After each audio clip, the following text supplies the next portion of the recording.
international stand-up comedy superstar and a walking hot topic. He calls himself, quote, a transgender guy. He's so outraged by politics that he may run for office, and he recently completed 27 marathons in 27 days. Wow. I'm tired just thinking about it. Everyone, please welcome to Hot Topics, Eddie Izzard.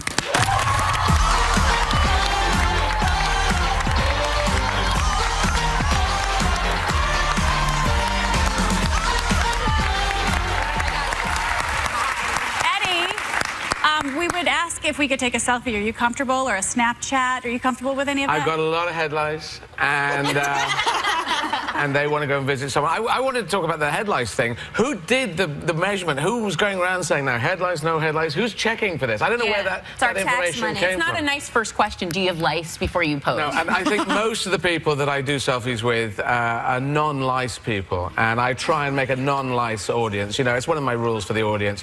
Please, if you've got headlights, don't come along with that. It's a sort of self-policing thing. But what are these lice doing? They're on one head, and they say, come on, there's another head, let's go to the next head, come on! They travel. They fly, what do they do? How do they jump? They have a little parachute? I don't know. We need a lice investigation. I think we should get on that. Much more investigation and finding out who came up with the thing in the first place. Can I just mention how fabulous your nails are right now? Amazing. This is like the most amazing. You need to show the audience. This is puts my nails to shame. And I love the lips too. I need to know that color. Well, this is what I do. I run marathons, high heels and marathon running. These are the things I can do. All very normal, right? Well, the 27 marathons was a tricky thing to do, but the last day, I had to go to hospital on day 5, so I had to do 2 marathons on the last day. So what kind of marathons are they for? Is it for organization? It was for sport relief. That happens now, I believe, over here, and it happens in the UK, and people donated. It was about over $3 million by the end of it. Oh, wow. Great. Fantastic. Yeah. What did you do to get ready for that? What I did to get ready for it, I put on shoes and started running. Really, I didn't do. No, it's mainly a mental thing. Yeah. If you decide up here, anyone who wants to do this, they should do it because it's good for your body. All wild animals are healthy. They're all fit. Absolutely every single wild animal in the world. And we are natural animals, but we just think, oh, we should leave off as we get older. We should actually keep as active as we were as kids. So yeah. I just did that and also helped raise money at the same time. So technically, you're telling people to go play Pokemon Go to walk around. No. Speaking of mental, I want to talk to you about politics because I know that you say that you are a British American, but you think like an American. Yep. What do you? British European. A British European, I should say. You think like an American, but we're in the midst of an election here. I've got to ask, what do you think about our candidates, Hillary Clinton and Donald Trump? Well, I'd say vote for Hillary, don't vote for Donald. Okay, that was succinct. What do people in the UK? Sorry? I know that you guys just went through this Brexit thing. What do people in the UK think I think about people in the UK think vote for Hillary, don't vote for Donald. Okay. What? That was vote for Hillary, don't vote for Donald. It's just Donald Trump has said most outrageous, extreme things. I think obviously pandering to a certain base, and now he's going to try and drag it back to the centre probably after he's officially coronated as the Republican candidate at the convention. But I just don't think you should be saying, blaming all Muslim people and saying it's all of them. It's an extreme section of them. It's a small amount of people. They do these horrible things and they keep doing them. But blaming just a whole religion, 1 billion people in the world, it's just a crazy thing to do. So, I believe we've got to be heading towards a world where everyone has a fair chance. I perform my shows in French, I do them in German, I just started in Spanish, I run marathons, I try to raise money, I'm doing well for myself, I want everyone to do well. I'm a radical moderate. I do radical things with a moderate message, and that is the message I'm trying to put out. Brexit just happened, and you had voted to remain. Yeah, I campaigned to remain. And many people said they were shocked their votes actually counted. I know, this is the weird thing that people, about 1.2 million people the next day said, oh, I didn't know that was going to happen. I didn't know I was... You just think, what? I want people to vote. I want to encourage people to use their vote, but do understand what's going on. And some people do not want to spend time looking at the issues, and they will go on some sort of emotional instinct rather than using their brain. Do you see parallels between what happened there and what could happen here? I do. I worry. I worry that it could happen over here.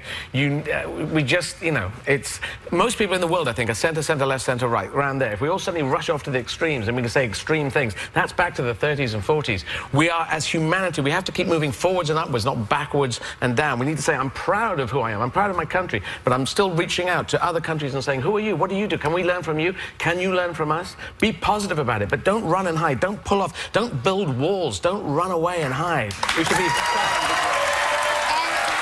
the one thing that I love about you, because I've always been a big fan, is that you never ran and hide. You always told us who you were, and you've been out as a transgender guy for 30 years now, and you know that America is going through some crazy things on that end as well. Yeah, I know, and I do believe Donald Trump wants to remove all LGBT rights, and that seems crazy. We're supposed to move forward as humanity.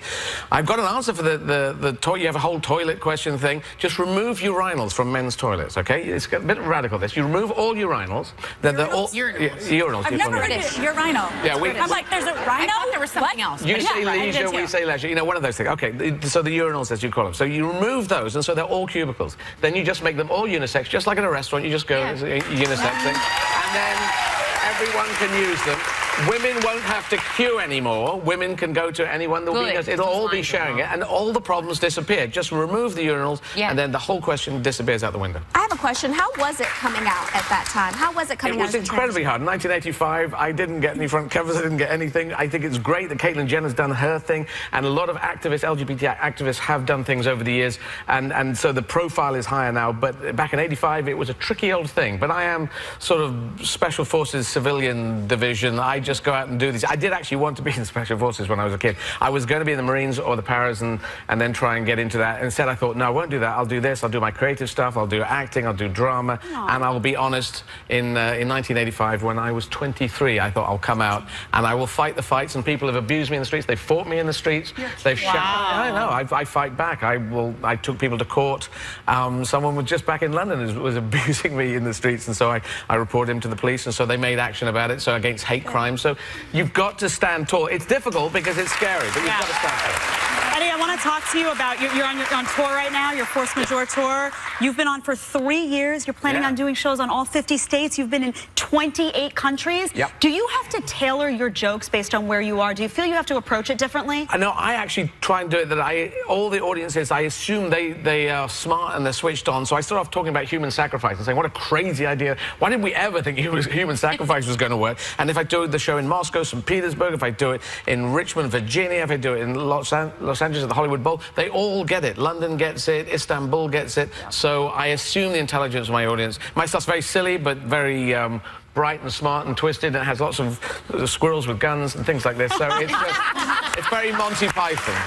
But people seem to dig it. 28 countries and counting. I'm still Congratulations. That's pretty awesome. Congratulations. I know you've stayed true to yourself. Your tour is called Force Majeure, but you are a force to be reckoned with. Everyone, our thanks to Eddie Izzard, his comedy tour again. It is called Force Majeure. You can go to our website to find out when he's coming to a city near you. We'll be right back.